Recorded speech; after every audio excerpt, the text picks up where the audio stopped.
vous êtes le président, le secrétaire général du Kianda Ira, et vous êtes basé à Butembo. Aujourd'hui, nous vous accueillons en exclusivité.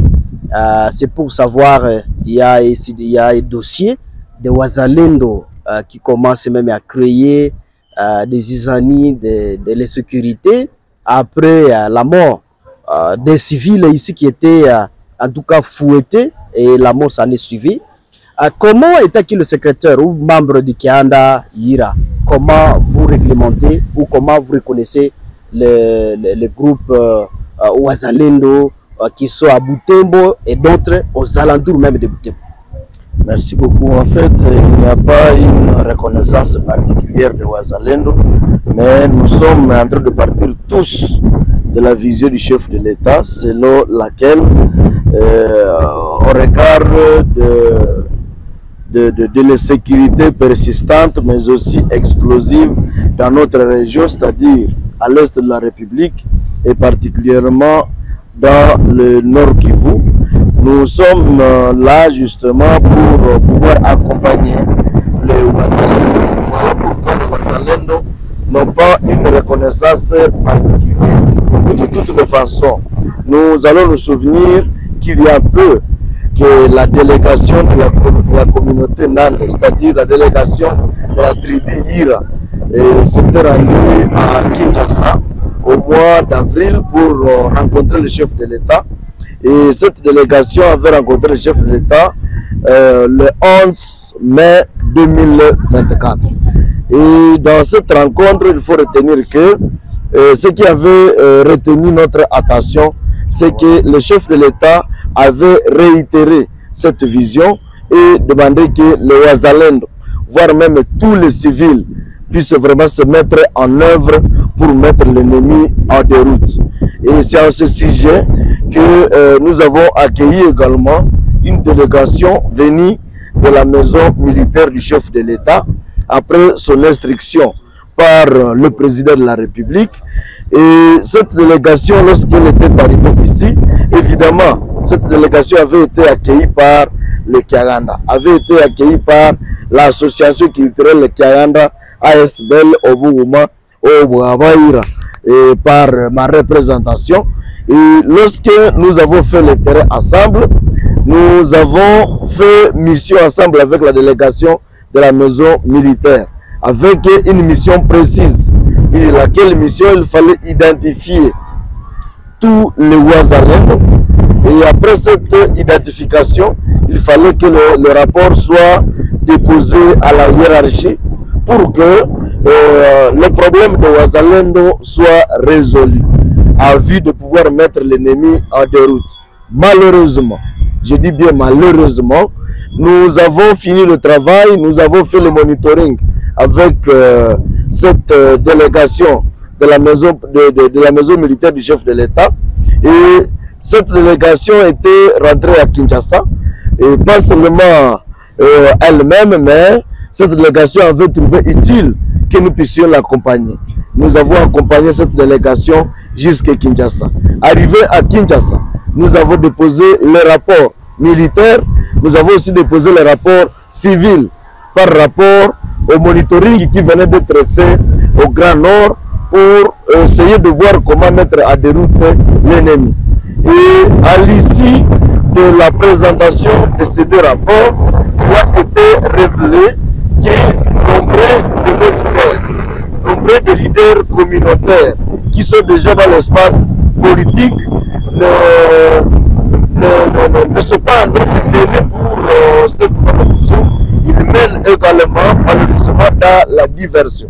Et donc pour d'autres, il nous a été révélé que pour d'autres, ils sont encore nostalgiques à la rébellion, mais aussi d'autres se livrent et continuent à se livrer au populisme, et aussi d'autres se comportent justement comme des commerçants politiques. Et cela a fait que l'étude soit encore minutieuse jusqu'à présent, et malheureusement, nous sommes en train de constater avec tout le monde que pendant que les études continuent, nous constatons avec tout le monde que le Wazalendo aussi commence à commettre évidemment des gaffes pour manquer d'encadrement. Mais monsieur Maximin, est-ce que quand même vous reconnaissez certains dégâts que ces Wazalendo, je ne sais pas si ce sont de faux Wazalendo, ils sont en train de faire à Butembo? Effectivement, nous sommes en train de suivre avec tout le monde. Récemment, la semaine dernière, nous avons perdu un taximan qui venait d'être sérieusement battu. Et par la suite, malheureusement, il a succombé de ses blessures. Et donc, il n'y a pas que ces dégâts. Il y en a aussi d'autres qui sont en train vraiment d'être observés dans ou au sein de la communauté.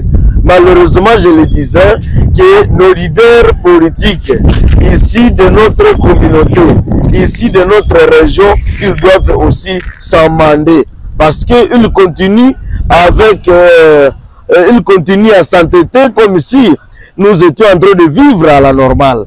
Pourtant, la communauté est en train de beaucoup souffrir. Et donc, tous ceux-là qui se livrent à la diversion de l'ennemi, tous ceux-là qui sont en train de commercialiser l'espace politique, tous ceux-là qui continuent à rester nostalgiques à la rébellion, mais aussi tous ceux-là qui se livrent au populisme, qui manipulent même certains groupes armés, qui manipulent certains Wazalendo, ils doivent vraiment s'amender pour que nous puissions regarder dans la même direction. Voilà ce que nous pouvons leur demander. Sinon, ils sont en train justement, nous sommes en train de remarquer que depuis un temps, depuis que nous avons identifié les Wazalendo, il y en a d'autres Wazalendo qui se sont déjà fait acheter par l'ennemi. Pour d'une part, par les ADF Nalou, et d'autre part, se sont déjà fait acheter par le M23. Et donc, ils sont là maintenant pour faire la diversion de l'ennemi en faisant croire comme s'ils sont en train d'œuvrer pour la cause de la population du Nord Kivu, alors qu'ils sont en train de faciliter même l'entrée de l'ennemi. Voilà ce que nous pouvons décrier. Mais aussi, on regarde tout ce qui avait été donné au chef de l'État au sujet, par exemple, de généraux qui ont trahi la République démocratique du Congo avec des preuves. Nous sommes en train de constater le silence battant à l'endroit des décideurs, des grands décideurs de notre pays. Voilà ce que nous sommes en train de déplorer. Alors, quelles sanctions envisagerez-vous faire pour sanctionner en fait ces délinquants Wazalendo, vous êtes qui Kianda-Ira? Merci beaucoup. En fait, nous comme Kianda, nous n'avons pas de sanctions à infliger aux Wazalendo, d'autant plus que les Wazalendo sont des porteurs d'armes. Et donc, tous ceux-là qui peuvent sanctionner les Wazalendo, c'est vraiment l'état-major général de notre pays, c'est-à-dire la chaîne de commandement de notre pays. Mais également, il faudra que cette chaîne de commandement soit évidemment dans l'option de pouvoir imposer la paix. Alors, face toujours à la situation sécuritaire, qu'est-ce qui serait à la base de l'avancée de l'ennemi du côté Beni, même du côté Rutshuru et Lubero? Merci beaucoup. En fait, ce qui serait à la base évidemment de l'avancée de l'ennemi, du côté de Beni, où je peux commencer, c'est que le gouvernement, avec les forces armées de la République, s'entête en utilisant l'opération Shuja avec c'est-à-dire la mutualisation de forces entre les FARDC et les UPDF, puisque les UPDF semblent être justement appréciés par la population ici, eu égard à ce qu'ils offrent comme service, comme travail, alors que les mêmes UPDF sont en train de renforcer les éléments du M23 du côté de Rutshuru. Et donc, continuer justement avec cette mutualisation serait aussi une trahison. Voilà pourquoi, lorsque nous sommes en train de voir les UPDF sillonner, même à plein centre-ville, comme la ville de Butembo, nous sommes en train de le voir ici et là, nous sommes en train de trouver qu'il y aurait alors quelque chose qui serait caché. Et donc, il y a vraiment, comme on l'a toujours dit, il y a alors une forêt justement qui cacherait quelque chose. Et donc à ce sujet-là, nous sommes en train de demander, nous sommes en train de lancer, un SOS aux dirigeants de notre République et beaucoup plus aux ressortissants gouvernants du Grand Nord Kivu, mais aussi du Nord Kivu, de ne plus s'entêter et de regarder dans la même direction. L'heure est grave, ce n'est pas le moment où il faut encore continuer avec le populisme pour d'autres qui s'appellent des grands Wazalendo, alors qu'il ne faut rien.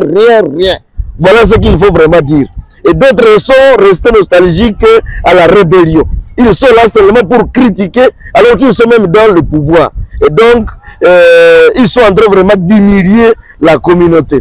Il y en a aussi d'autres qui se comportent comme vraiment des commerçants. C'est-à-dire, au lieu de trouver vraiment des solutions, aussi des solutions pour que la population retrouve la paix, ils sont là vraiment pour continuer à paupériser même la population, alors que la population aurait besoin rien que de la paix.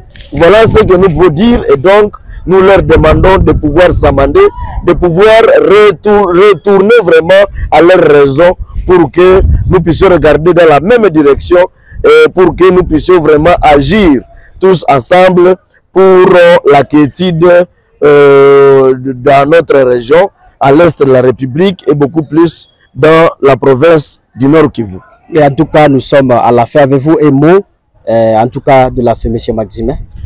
Merci beaucoup. Ce que je peux encore dire, c'est qu'il y a aussi certains députés qui sont en train vraiment de manipuler les Wazalendo. Nous leur demandons également de ne pas cesser avec la manipulation des Wazalendo. Et pourtant, d'autres, lorsque nous avons été avec le responsable de la maison militaire du chef de l'État, il nous a donné vraiment de preuves que certains députés avec certains grands notables de la communauté Nande passent chaque fois à la présidence pour récupérer de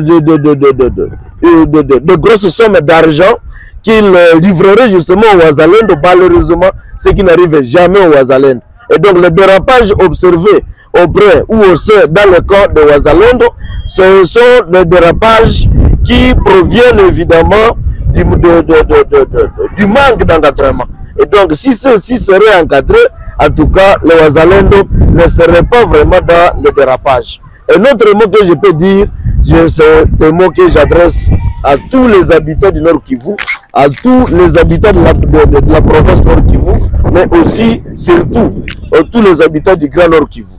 Il faut prendre encore conscience de la menace, parce que la menace, elle est sérieuse, à partir du moment où nous sommes en train de remarquer que tous les territoires de la province Nord Kivu sont déjà touchés par les hostilités, et voire même toutes les villes de la province Nord Kivu sont déjà infiltrées.